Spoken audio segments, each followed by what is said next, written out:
জুমার নামাজে না গেলেই হবে জেল জরিমানা। নতুন বিধান অনুযায়ী বিনা কারণে নামাজে না গেলে অপরাধীর হতে পারে 2 বছর পর্যন্ত কারাদণ্ড বা গুনতে হতে পারে বড় অঙ্কের জরিমানা।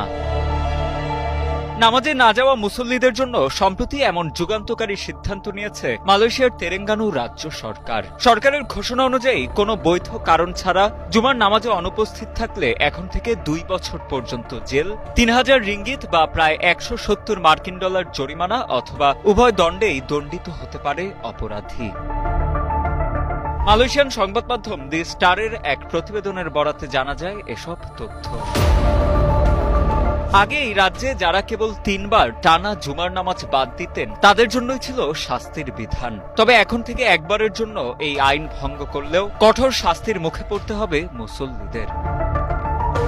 রাজ্য পরিষদের এক সদস্য গণমাধ্যমকে জানান, জুমার নামাজ মুসল্লিদের জীবনে শুধুমাত্র একটি ধর্মীয় প্রতীকী নয়, বরং আল্লাহর প্রতি আনুগত্য প্রকাশের একটি গুরুত্বপূর্ণ মাধ্যম। বারবার সতর্ক করার পরও কেউ যদি এই দায়িত্ব এড়িয়ে চলেন তখনই কেবল শাস্তি কার্যকর হবে। রাজনৈতিক বিশ্লেষকরা